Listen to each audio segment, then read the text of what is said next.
Heto na, just now, breaking news, karma na this. Away issue sa pagitan nila Tamba at BBM. Ayan, syempre itong balitang ating matutunghayan ngayon ay nagbula kay Balitang Pinoy TV. At ito po ang inyong lingkod na si BT na magbibigay ng reaksyon at komento dito sa video na ating matutunghayan ngayon. At huwag na natin pagtagalin at sabay-sabay na natin panoorin ang laman ng video na hatid sa atin ni Balitang Pinoy TV at bibigyan natin ng reaksyon ng balitang ito. Pasok! Narito ang Balitang Pinoy TV. Magandang araw, magandang hapon at magandang gabi sa ating mga kababayan sa iba't Ayun, ibang syempre bago natin simulan ng video ito, nais ko nga pala magbigay ng credits dito sa boses at video na matutunghayan natin ngayon at bibigyan ng reaksyon. Walang iba kundi si Coach Oli. Syempre, supportahan natin ang channel ni Coach Oli. Pakabisita mga katunay at huwag nyo rin kalimutang mag-subscribe. Syempre, supportahan natin yan si Coach Oli. Magpatuloy natin. panig ng mundong ito sa Luzon, Visayas, Mindanao, sa mga Banateros worldwide. Shout out po sa inyong lahat. Muli po, nagbabalik Coach Oli. Ito po ang ating si topic Coach for today. Tamba, tatakbong presidente sa 2028. Yun lang. Awayang yung bungad pa lang ng balita. Tamba tatakbo sa 20. Kaya naman ganyan kasi ang nangyayari kay BP Sara dahil yun naman talaga ang totoo natatakbo to sa 2028. Kung hindi naman tatakbo sa 2028 yan, wala namang big deal. Diba? Marcos at Tamba. Pilit tinatago pero hindi na maitago. I-discuss po natin yan. Meron po akong nabalitaan galing mismo sa loob. Kayo po ang manggusga kung ito po ay may katotohanan. Pero ito ay matindi. Itong awayang Marcos at Tamba. Mamaya po usapan natin. Pero bago po mangyari ang mga ganyang klaseng usapan, ulitin lang po natin mga kababayan, baka naman pwede mag-subscribe na po kayo kasi sa mga nanonood, 52% hindi nakasubscribe. Pero alam nyo nakita ko yung statistics medyo umaangat na po ito. Marami na po ang nanonood na nakasubscribe. Pero kung maaari pa, yung iba pa, yung remaining na nanonood, baka naman pwede tayo mag-subscribe. Okay. Ito na nga, pag-usapan na po natin. May magawa sa kanilang mga distrito. So, parang naho-hostage at talaga namang nangyayari yun. Ako, naniniwala ako doon. Pero, meron daw awayan. Ang Marcos at Tambaluslos, may hindi raw yung pagkakasunduan. Sinabi rin, I don't know if you will believe my source, no? Ako rin, minsan kini-question ko pa rin, pero ito ang kwento sa akin. Even si Lisa at si Tamba, may kiskisan. Tatandaan po natin. Ay, chismis yan meron silang ganon. Aba, bakit? Bakit naman? Ano? Sa lahi ng mga ng may mga pangarap sa politika, ganyan po talaga ang kalakaran. Ambisyon po, kunwari sa harap, mabuti sa'yo. Basta may pakinabang ka, mabuti yan sa'yo. Tingnan nyo ginawa nila kay Sara. Tingnan nyo ginawa ni BBM kay Sara. Di ba trinaydor ni BBM si Sara? Pero nagpakita ng maganda yan, harap-harapan. Ganun naman talaga pag ambisyon Kapag ikaw napakataas ng ambisyon mo, lahat sasagasaan mo. Ultimo kahit ka mag-anak mo. Di ba? Kaya lalong-lalo na politika yan. Di ba? Talagang dyan sa politika, bihira lang talaga yung nagkakasundo-sundo dyan. Ultimo kahit matalik mong kaibigan, babanggain at babanggain mo dyan kung ikaw talaga takam na takam sa kapangyarihan. Kasi hindi lang naman kapangyarihan ang makukuha mo kung ikaw maluluklok bilang politiko Siyempre nandiyan din yung easy money. 'Di ba? Huwag na tayo magplastikan, ganun naman talaga 'Di ba? Napakadalang lang sa politiko ang tumatakbo na sinasabi natin na patas. Bilang mo lang siguro sa daliri mo. Magpaka-practical na tayo. 'Di ba? Bilang mo lang sa daliri mo. 'Di ba? Lalo sa panahon ngayon, hindi natin alam talaga. 'Di ba? Talagang kaya pinag-aawayan yung mga posisyon yan, lalo na yung mataas na posisyon. 'Di ba? Nandoon yung kapangyarihan Yung pala, di umano, itong si Lisa, ayaw naman talaga si Duterte, dati pang binabanatan ng patalikod. Yun lang. Ang bumabanat kay Duterte patalikod si Lisa, si Duterte hindi niya babanatang nakatalikod nakakadiri. Hindi naman parang iba kasi yung nakatalikod, parang medyo awkward. Ibahin natin ang tema. Kabanatan to kasi hindi traidor to si Tatay Digong. Yeah. No, yun ang sabi, di umano. Hindi traidor. Kaya nakikinabang lang sila sa isa't isa. At meron silang common enemy. Pero 'di ba, alam naman natin si F. Elisa. 'Di ba, alam Araneta, 'di ba Araneta dilawan 'yan. Correct me if I'm wrong mga katunay ha. 'Di ba mga dilawan 'yan. So parang ang nangyari kasi dito, nanalo si BBM, kaya parang ang lapit-lapit nila sa dilawan. 'Di ba? Kasi parang ganoon parang ang nanalo din nito, parang dilawan din. 'Di ba? Parang dilawan din yung nanalo Kasi parang lahat ng credits ngayon nasa dilawan Mantakin mo, 'di ba, may 3 dilawan. Dilawan na nakabalik.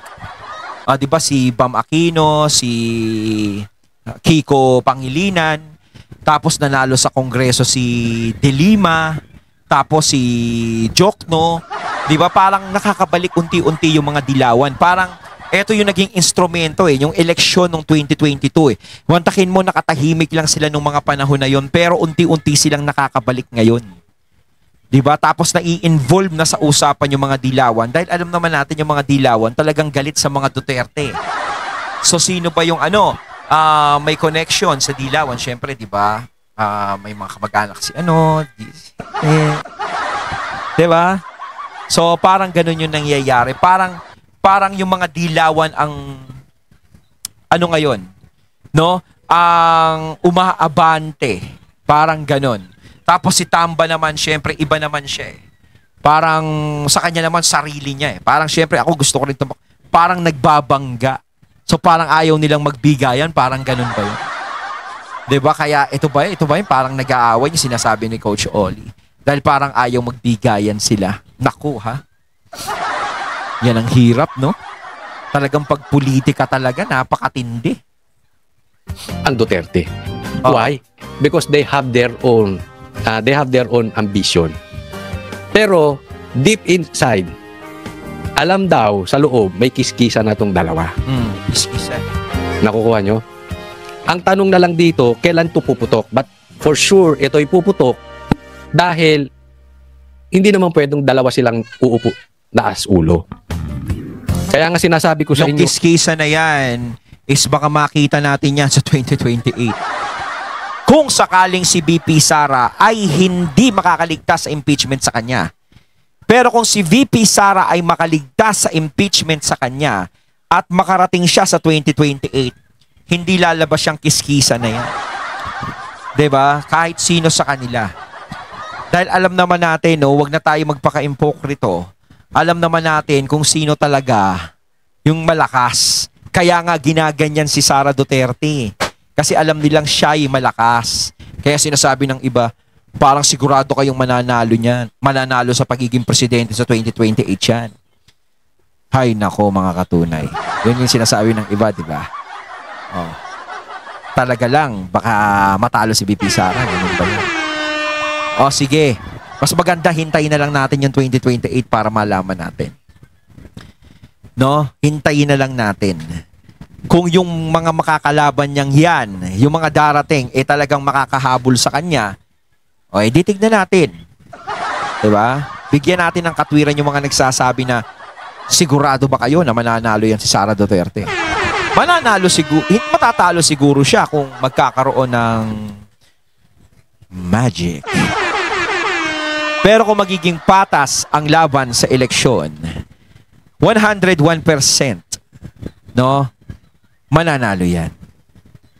Kaya nga sinasabi ko pa ulit-ulit Mag-isip nga tayo kung sino yung pwede pang makalaban ni VP Sara sa pagiging presidente sa 2028. Mag-suggest tayo. Sino ba ang pwede niyang makalaban na pwedeng tumapat sa kanya pagdating ng 2028? Even after the election, sinabi ko na ito agad-agad sa SMNI, sa programa namin sa SMNI, sinabi ko agad dito sa vlog ko na ang maglalaban sa 2028 ay hindi Marcos, hindi Duterte Marcos. It's going to be Duterte and the Pinks. Yan na po talaga yan. Kaya nga tingnan nyo. So parang gano'n na nga.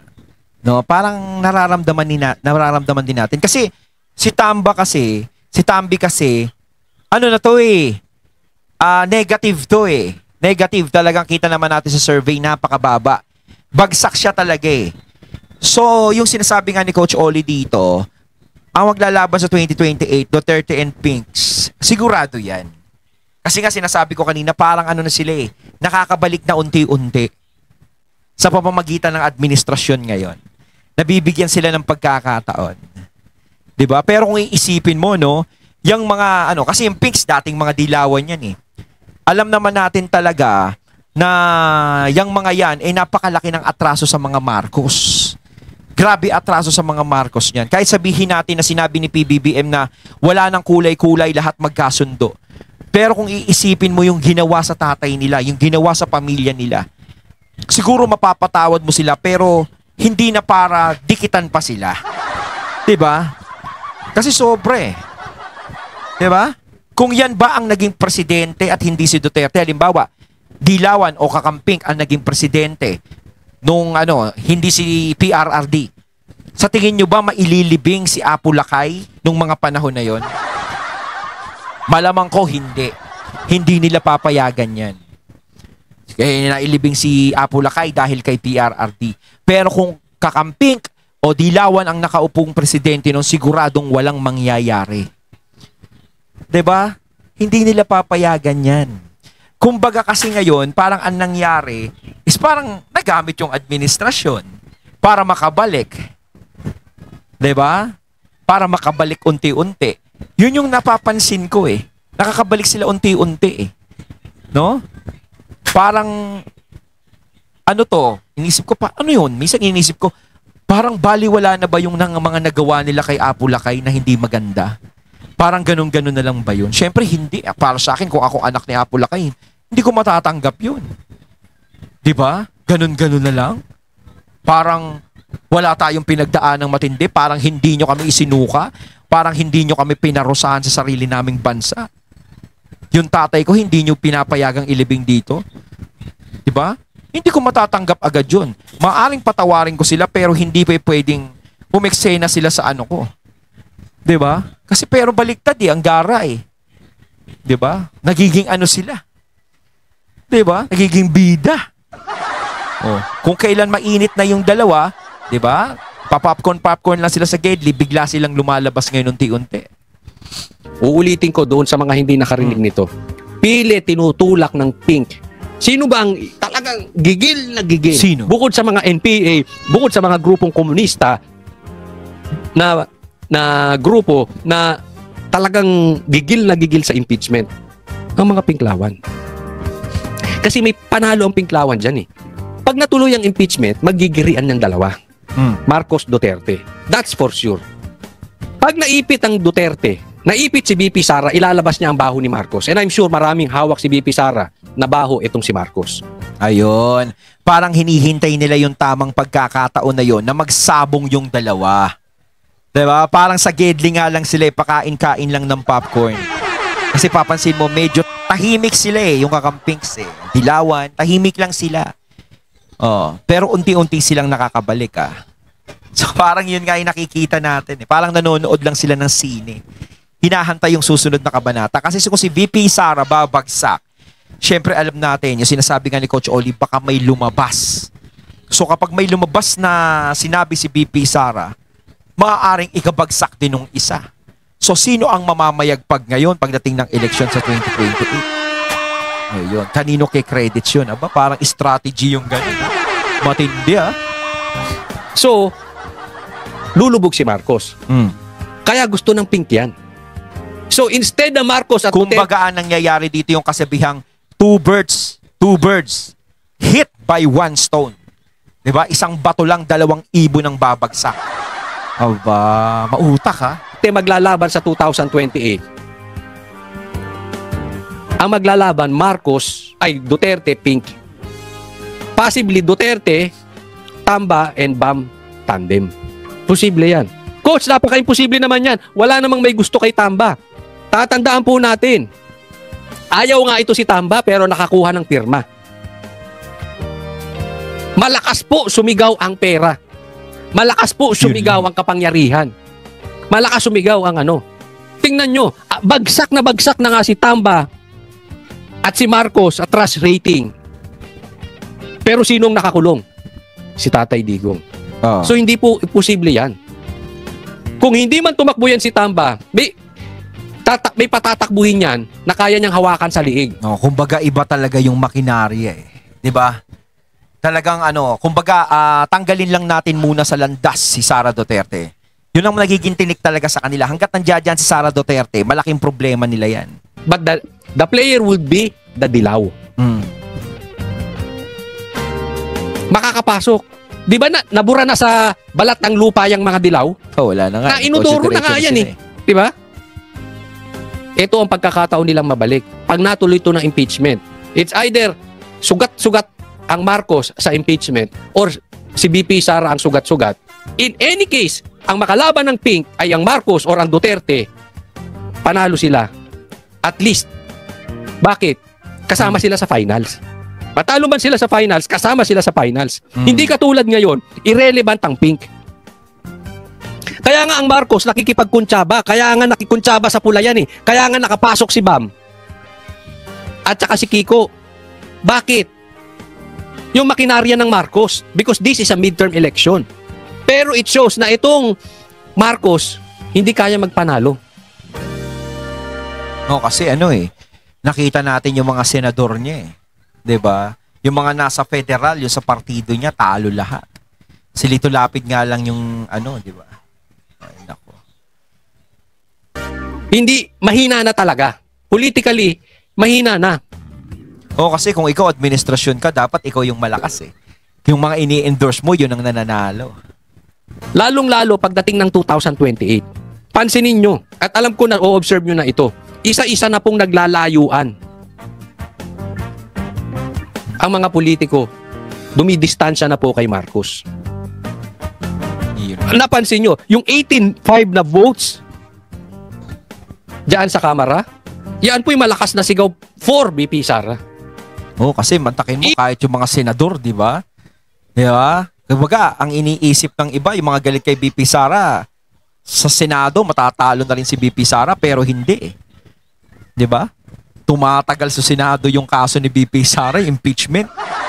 Hindi talaga nila pinapaboran. Talagang pabor sila kay BP Sara, yung impeachment, hindi nila pinapaboran. Yun yung malaking pagkakamali naman nila, na buong akala nila, di ba? Parang masyado silang nakumpiyansa sa sarili nila na ang Senado makikiayon sa kung anong gusto nilang mangyari. Kaso hindi ganun. Hindi ganun yung lumabas. Even si Lito Lapid, nakakampi ni Marcos, nagboto kay BP Sara. Ay! Ganyan po, nagkaroon ng pakinabang si Lito Lapid. Ay, ganun. Tatahimik lang sa gilid nun eh. Parang lahat nga sila dun nagkakagulo eh. Lahat sila nag-usap-usap, si Lito Lapid tahimik lang. Nakita niyo rin ba yung mga katunay sa video? Unti-unti na pong didistansya yan kay Marcos because midterm election and presidential election are two different election. Ang midterm, nasa makinarya ng presidente. Pagdating sa presidential election, wala na po yan. Distansya na po yan. Lalong-lalo si Marcos, alam nilang babaho sa babaho na sa labas. Kaya nga naman may gitgitan doon. Kasi itong daw, ako hindi ako totally naniniwala dito sa but ito kwento from the inside. Hindi daw gusto itong kay yung klase ng pagdiin kay BP Sara. Dito sa impeachment kasi naman nadidiin din ng Marcos. Sabi ko, totoo ba yan magkakuntsaba hindi. Talagang si Tamba raw ang gumagalaw dito. Ngayon nasa sa inyo na. Okay? Kinikwento ko lang yan. Tayo'y nakikinig lang din. Pero kung titignan nyo, kung titignan nyo mabuti, may katotohanan po. Nagtatagpi-tagpi po. Maybe not 100% accurate, pero nakikita nyo yung galaw. Si Tamba ayaw tumigil. Talagang patatalsikin si Sara. Hindi sila nakukontento sa impeachment. Hindi talaga pauulanan, kumbagat sa baril, kumbagat sa bala, pauulanan talaga ng bala si BP Sara. Tinatamba ka na nga ng kaso eh. Kulang na lang, pati yung pagnanakaw ng sinampay sa kapitbahay, itambak na rin. Diba? One fire is not enough. Kulang na lang, pati lahat ng mga kriminalidad dito sa Pilipinas, ipatong sa kanya. Diba? Shot is not enough for them. Talagang dadamihan nila. Kaya nga nung wala sa impeachment, sa tingin nila hindi sila ron. Hindi sila mananalo doon. Nag-hire ng, hinar niya si Abante, hinar niya ito si Attorney Bucoy. Dahil gusto nilang dalhin sa trial by publicity. Tapos reklamo naman sa ombudsman, baka doon nila makuha. Baka ang kapangin nila yung ombudsman. Yun lang. Posibleng ganun. Kasi alam ko, sa ombudsman, magre-retire na yan. Kumbaga, question mark kung sino yung papalit sa ombudsman ngayon kapag nag-retire. Diba? Yun ba ay transparent o baka kanila o hindi natin alam yan, ha? Abangan natin yan. Hindi ko sinasabing papayag ang ombudsman, pero posibleng mangyari ngayon. And that is very, very possible if you connect the dots. Okay. Dahil sinabi ni PRRD no, na ganyan po si Tamba, hanggang ngayon may naglalabasang baho ni Tamba, ganyan. Tingnan nyo na lang yung sinabi ni Chanco. Diba? So talagang hanggang sa dulo, hindi nila pauupuin. Ito si BP Sara. At pag tiningnan nyo, that is very possible. Bukod sa lahat ng yan. Kikita naman natin eh. Remember this. Si Garcia ang nakaupo. Yung pa isa. Diba? Diba? Ultimo sa Comelec, tagilid eh. Ay, nako. Sabi ni BP Sara, panalo ang Duterte. And look what happened. Lahat ng nasa posisyon, nasa bulsa nila. Isang ganun lang nila sunod. Kumbaga iba talaga may makina. May katotohanan ba? O opinion mo lang, Coach Oli? You connect the dots. Tingin nyo, nangyayari ba ngayon? So, if you have Garcia, hawak mo ang pondo ng House. Gaya ng sabi ni Chanco. Malakas ang makinarya. Nabili nga yung pirma. Plus yung trial by publicity. Posible yan. Ayon, at ating natunghayan ng video na nagmula kay Balitang Pinoy TV. At syempre natunghayan natin ang boses na yon na binigyan natin ng reaksyon na nagmula kay Coach Oli. Kayo mga katunay, anong masasabi nyo tungkol dito? Comment lang po kayo sa comment box. So once again, I'm BT and I'm out. Peace.